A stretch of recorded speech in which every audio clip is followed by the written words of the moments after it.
Assalamualaikum warahmatullahi wabarakatuh. Perkenalkan, nama saya Nur Oktavia Rahmadani dengan NIM 240301051. Yang terhormat Ibu Wahyu Indriyanti SPD MPD sebagai dosen pengampu mata kuliah Pragmatik dan Analisis Wacana. Pada kesempatan kali ini saya akan mempresentasikan analisis wacana kritis yang saya buat. Di sini saya akan membahas 3 hal. Yang pertama ada analisis ideologi, yang kedua ada analisis relasi kekuasaan, yang ketiga pendapat saya terhadap berita yang saya ambil. Berita yang saya ambil yang berjudul "Fakta di balik viral wanita dicegat mata elang gara-gara nunggak ansuran". Sumbernya dari liputan.com. Tanggal publikasi beritanya 15 Juni 2026. Topik utamanya, peristiwa seorang wanita yang dicegat oleh debt collector atau mata elang karena menunggak pembayaran ansuran kendaraan hingga menjadi viral di media sosial. Pembahasan pertama, analisis ideologi. Nilai atau pandangan yang ingin dibangun oleh teks. Berita ini membangun pandangan bahwa tindakan yang dilakukan oleh debt collector terjadi debtur tidak memenuhi kewajiban membayar ansuran selama beberapa bulan. Media mengarahkan pembaca untuk memahami bahwa peristiwa tersebut merupakan akibat dari adanya tunggakan pembayaran, sehingga debtur juga memiliki peran dalam terjadinya konflik. Selain itu, berita ini menekankan pentingnya tanggung jawab dalam memenuhi kewajiban finansial sesuai perjanjian yang telah disepakati. Di sisi lain, media juga menonjolkan penyelesaian masalah melalui jalur damai dan mediasi yang terlihat dari upaya kedua pihak, penyelesaian persoalan secara kekeluargaan dengan bantuan pihak polisi. Dengan demikian, ideologi yang dibangun media adalah pentingnya tanggung jawab finansial dan menyelesaikan konflik melalui musyawarah serta perdamaian. Pilihan kata yang menunjukkan keberpihakan tertentu. Dalam berita ini, terdapat beberapa kata yang menunjukkan keberpihakan, seperti yang pertama, nunggak ansuran selama 10 bulan. Yang kedua, sedang melakukan penagihan. Yang ketiga, persoalan selesai secara kekeluargaan. Yang keempat, debtur mengaku masih memiliki tunggakan.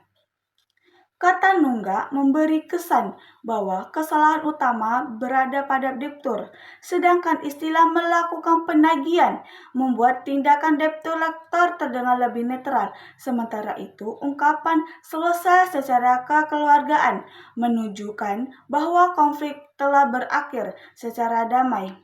Pilihan kata tersebut mengarah pembaca untuk memahami bahwa tindakan penagihan dilakukan karena adanya tunggakan pembayaran. Asumsi atau prasangka dalam teks. Berita ini mengandung asumsi bahwa konflik terjadi karena debtur menunggak ansuran sehingga kesalahan lebih banyak diarahkan kepada pihak debtur. Selain itu, tindakan penagihan oleh debt collector dianggap dapat dipahami karena adanya tunggakan pembayaran. Media juga membangun anggapan bahwa penyelesaian secara damai merupakan solusi terbaik, sehingga persoalan mengenai etika dan prosedur penagihan tidak lagi menjadi fokus utama. Masuk ke pembahasan kedua, yaitu analisis relasi kekuasaan. Siapa aktor yang paling dominan dalam teks? Aktor yang dominan dalam berita ini adalah ada debt collector atau mata elang, debtur atau pengendara wanita, dan pihak kepolisian. Tapi yang paling dominan antara tiga itu yaitu pihak kepolisian. Hal ini terlihat dari banyaknya informasi yang berasal dari penjelasan polisi mengenai kronologi kejadian dan penyelesaian kasus.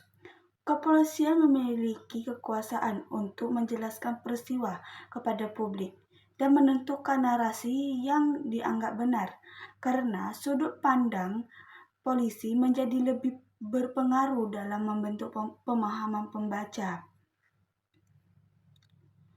Siapa yang diberi ruang berbicara? Dalam berita ini, ruang berbicara lebih banyak diberi kepada yang pertama, pihak kepolisian, yang kedua, diptur yang mengaku ada tunggakan. Pernyataan dari kepolisian menjadi sumber utama dalam pemberian sehingga membaca lebih banyak memberikan informasi berdasarkan sudut pandang aparat.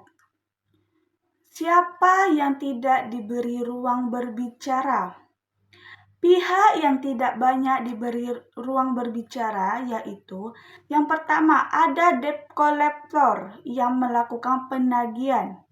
Yang kedua, masyarakat menyaksikan kejadian.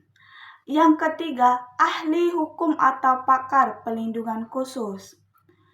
Akibatnya, pembaca tidak memperoleh informasi yang lengkap mengenai prosedur penagihan yang seharusnya dilakukan oleh debt collector menurut aturan hukum.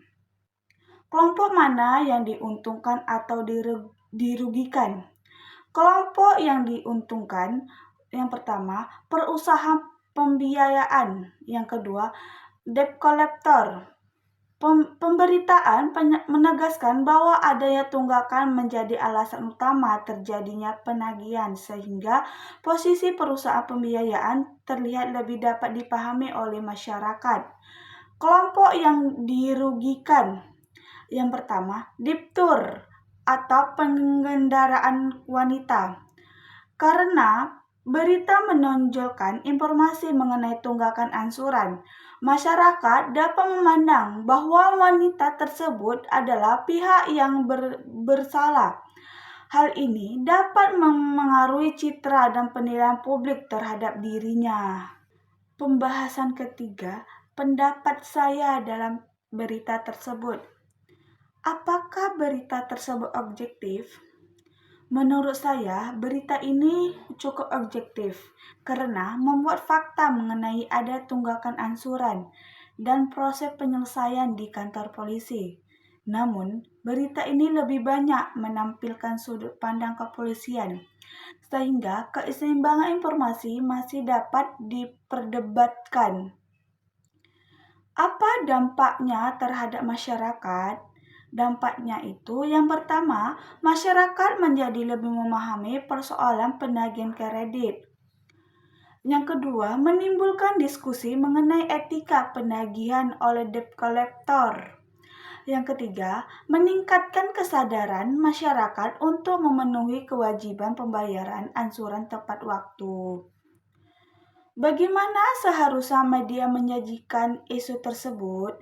Media sebaiknya memberikan ruang yang seimbang kepada semua pihak, menjelaskan aturan hukum mengenai penagihan oleh debt collector. Tidak hanya menyoroti kesalahan debtur, tetapi juga prosedur penagihan yang sesuai dengan hukum dan hak konsumen. Simpulan dari berita tersebut, berita ini menunjukkan adanya hubungan antar kekuasaan ekonomi, hukum, dan media melalui pilihan kata dan narasi yang digunakan. Media membangun pemahaman bahwa tindakan penagihan terjadi karena debtur menunggak angsuran. Meskipun pencegatan oleh debt collector di ruang publik tetap menjadi isu yang perlu dikaji secara kritis. Demikian materi yang saya dapat sampaikan. Semoga materi ini bermanfaat dan tambah wawasan bagi kita semua. Saya mohon maaf apabila terdapat kekurangan dalam penyampaian materi. Terima kasih atas perhatiannya. Saya tutup. Assalamualaikum warahmatullahi wabarakatuh.